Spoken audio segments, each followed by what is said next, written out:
بسم الله الرحمن الرحيم بسم الله الرحمن الرحيم الحمد لله رب العالمين والصلاة والسلام على أشرف الأنبياء والمرسلين سيدنا ونبينا ومولانا محمد وعلى آله وأصحابه أجمعين رب اشرح لي صدري ويسر لي أمري واhlul uqdatan min lisani yefqahu qawli. Uzun danışıb sizi yormayacağım qardaşlar. Əslində əhd etmişdim ki, daha bu mövzunu bağlayacağım, danışmayacağım. Amma gördüm ki, haqqımda adım çəkilərək edilən ittihamlar, iftiralar və təhqirlər və yüzlərlə insanın bu təhqirlərə əl çalması qəbul edilməz səviyyədədir. Və bu iftiraların, bu təhqirlərin adını da nəsihət qoymaq, bu daha betərdir. Bacardığım qədər qısa tutacağım, çox şeyə toxunmayacağım, qardaşlar. Çünki bu mənasız şeylə biz insanların vaxtını alırıq, insanların haqqına giririk və heç kəsin də belə şeylərlə heç kəsi məşğul etməyə bizim haqqımız yox. Birincisi, ərəb dilinə gəldikdə, hocam, bəli, haqlısan, ərəb dilini zəif bilirəm, nəhvdə səhvlər edirəm, amma belə təhqir edəcək səviyyədə birisi deyiləm. Kənddən gəlib pul saymaq falan haqqımda deyiləcək birisi deyiləm. Yəni, insanlara məni gerizəkalı kimi, ərəb dilindən, şəriətdən zır cahil birisi kimi təqdim etməyin bu ədalətsizlikdir. Yəni, bu qədər deyiləm. Yəni. Əlhəmdülillah, Allah Əzə və Cəllənin asanlaşdırması ilə ərəb dilində ondan çox kitab tərcüm etmişəm. Tərcümədə səhv etməmişəm, inşallah. Nəhvdə sərf etsəm də. İkincisi, hocam, türklər demişkən, qusura baxma, bu nəsiyyət olmadı. Çünki ərəb dilində artıq 7-8 ildir ki, dərslərdə mətnlər oxuyuram. Amma indi dediyin şəkildə çıxıb insanlara demədin, əli ərəbcə bilmir, ondan uzaq olun, cahildir falan. Əksinə, dərslərimin altında kommentlər yazıb dua etmisən. Əgər bu sənin qatında ciddi məsələ olsaydı, onda mütləq mənə xəbərdarlıq etməliydin, dinləməsən çıxıb bəyan etməliydin. İndi bugün, həmin şeyi bugün etməyin, bu İslam düşmənçiliyi deyil, hocam. Yəni, qusura baxma, üzr istəyirəm. İslam düşmənçiliyi deyil, bu şəxsi düşmənçilikdir. Yəni, indi bunu etməyin nədən irəli gəlir görəsən? Sırf sənin fikrinlə razılaşmadığımdan, sənə qarşı dərs etdiyimdən ola bilərmi görəsən? Halbuki, bu mənim ərəb dilində etdiyim ilk səhv deyil. İlk səhvlər deyil. Danışdığım dərslərdə, 7-8 ildən bəri danışdığım səhvlərdə belə xatalar mən edirəm.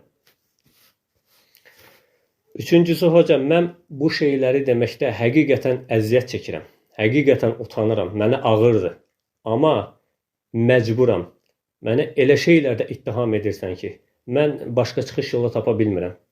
Ona görə əvvəlcədən səndən çox üzr istəyirəm. Hocam, insanın qınadığı şeylə başqasını qınaması, zülm olunduğu şeylə başqasını zülm etməsi qəti ədalət deyil. Bunun ən yüngül adı ədalətsizlikdir, zülmdür. İnsan etdiyi səhvlə başqasını ittiham etməsi zülmdür. Yəni, səni də ərəb dili məsələsində dəfələrlə ittiham ediblər. Hətta bu yaxınlarda mürşidə qarşı verdiyin rəddiyyədə eyni sənin mənə etdiyini mürşid sənə etmişdi. Eyni mürşid sənin ərəb dilində etdiyin xətaları sadalamışdı. Hətta Abu Ayşə ilə olan məsələni, sənin Abu Ayşənin sənə verdiyi rəddiyəni dərsinə qoymuşdu. Ki, Abu Ayşə orada primitiv səhvləri belə danışırdı. Onda mən dedim ki, bu çirkin bir əməldir. Həm mürşidin etdiyi, həm Abu Ayşənin etdiyi bu doğru bir əməl deyil, çirkin bir əməldir. Nə üçün? Çünki mövzu ərəb dili deyil. Kiçik şirk varmı, yoxmu, mövzu budur. Halbuki, hocam, mövzu ərəb dili olmadığı halda eyni onların etdiyini sən bugün mənə edirsən. Və həmin xətaları, hocam, sən də edirsən. Mən bunu qınayaraq demirəm. Rəbbim də şahiddir ki, mən bunu qınamıram. Və bu məsələdə səni qınayanları qınayıram. Çünki mən bilirəm ki, bu insanın halıdır, insani halıdır. İnsan bəzən əzbər bildiyi, yaxşı bildiyi şeyi danışdığı zaman səhv edir. Hətta belə səhv etsən, bu dərsində, bu mənə qarşı dediyin şeylərdə də edirsən. Yəni, sanki mən 5 dənə ayə oxuyanda 5-də də səhv edirəm. 4 dənə söz deyəndə, 5 dənə ərəb dilində söz deyəndə 4-də səhv edirəm. Yəni, bu qədər ittiham, bu qədər iftira olmamalıdır hocam. Sən özün belə, elə bu səsin özündə Nisa surəsi 65-ci ayəni oxuyarkən ثُمَّ لَا يَجِدُوا demək əvəzinə ثُمَّ لَمْ يَجِدُوا deyirsən.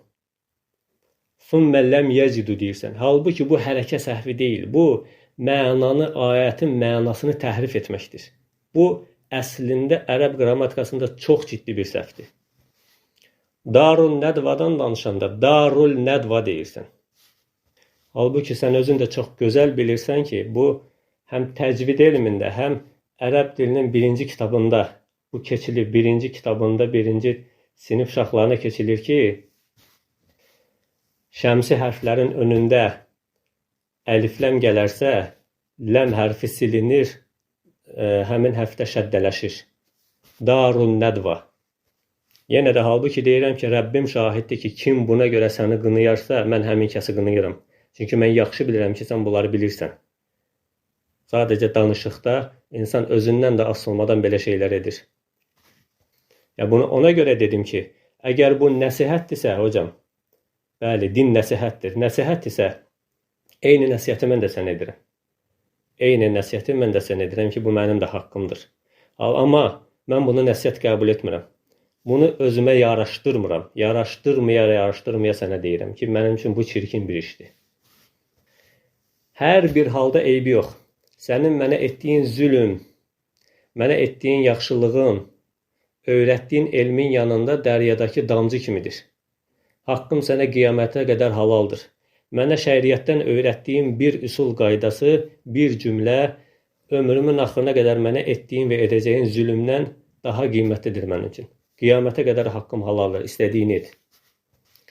Və mənim ətrafımda olanların da heç birinə icazə vermirəm, halallıq vermirəm ki, qisas alırmış kimi, nəinki mənim ətrafımda olan heç bir kəsə halallıq vermirəm ki, səndən şəxsi düşmənçiliyi olan, səndən şəxsi bir kini varsa, qisas alırmış kimi bu şeylərdən istifadə edib, yenə də nəsə bir şey hazırlasın, yenə bir şey düzəlsin, sənin ərəb dilində etdiyin səhvləri desin. O kəsə halallıq vermirəm mən.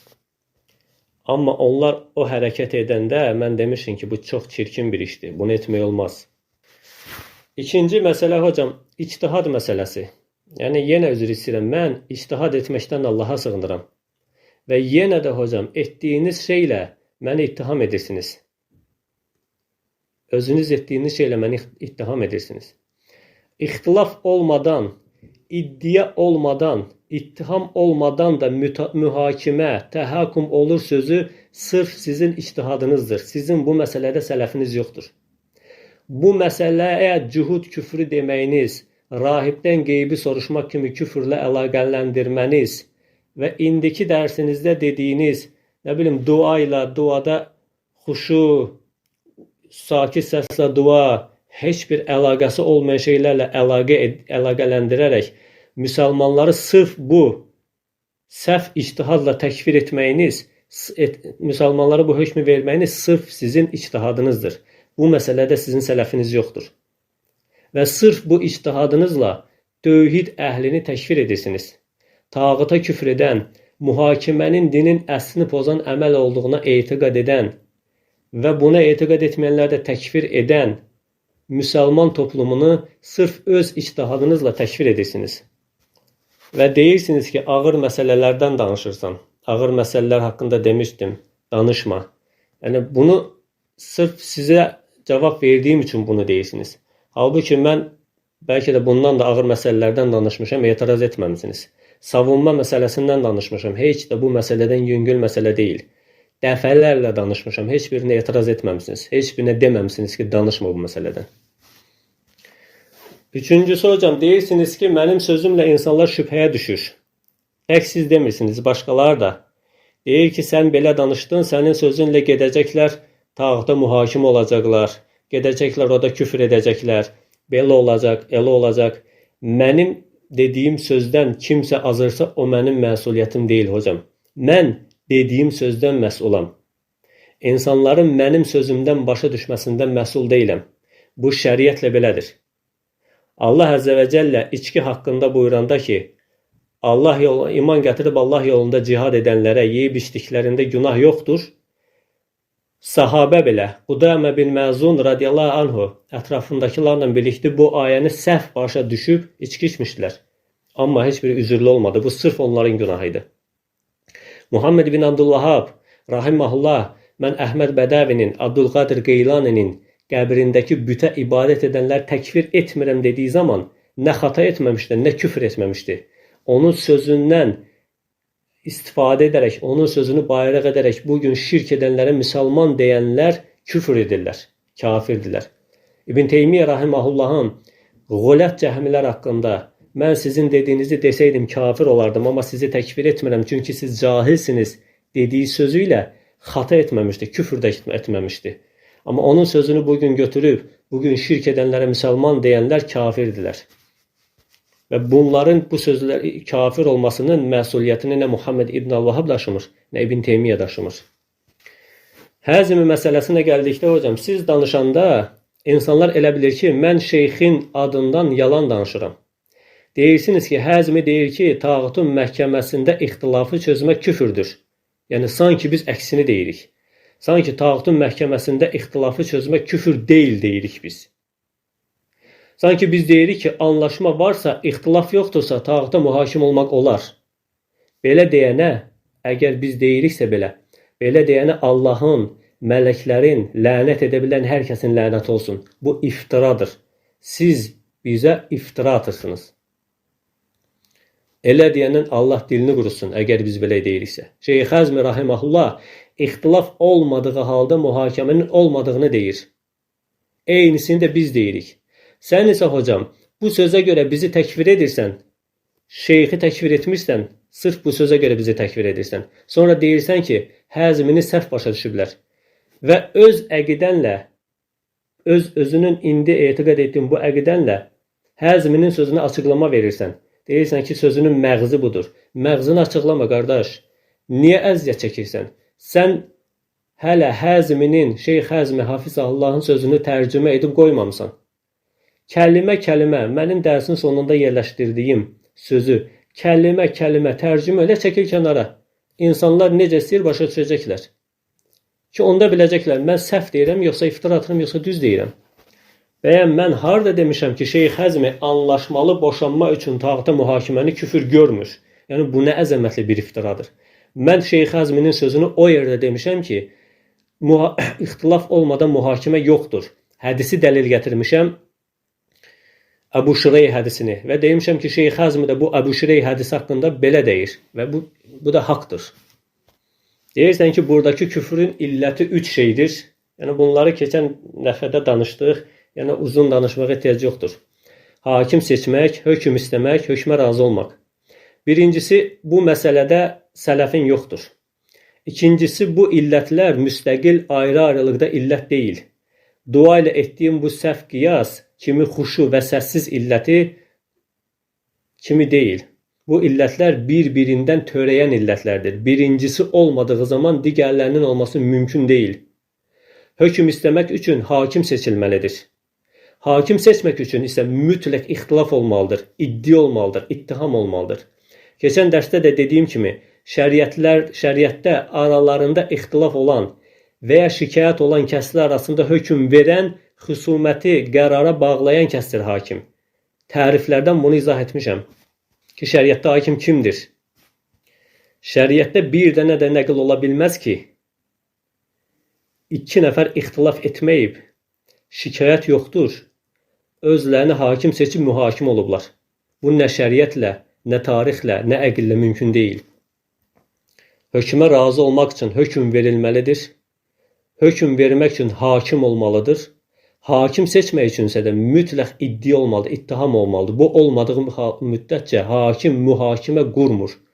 Bu budur. Yəni 3 dənə illət ayrı-ayrılıqda bir illət deyil. Biri varsa digərləri var, biri yoxsa digərləri də yoxdur. Darun Nədvə məsələsinə gəldikdə, bəli, haqlısınız. Burada xəta etmişəm. Hilful Fudul ilə Darun Nədvəni qarışdırmışam. Yəni qəsdim olmayıb ki, deyim ki, Allah Rəsulü sallallahu əleyhi və səlləm Darun Nədvəyə getdi. Yəni ora gedərəm deməklə, ora mühakimə olmağa gedərəm və yaxud hökm verərəm, tağutun hökmünə hökm verərəm. Yəni ağlı başında olan heç kəs bunu qəsd eləməz. Amma yenə də bu mənim üçün üzr deyil. Mən bunu özümə üzr olaraq qəbul etmirəm. Hər bir halda mənim gözümdə bu ciddi xətadır. Şəriət adına edilən xətanın yüngül olmur. İbn Teymiyyə rahimehullah buyurur ki, şəriət adını bilmədən danışan yalanı qəsd etməsə də yalan danışmışdır. Mən Darun Nədvə məsələsindən tövbə edirəm.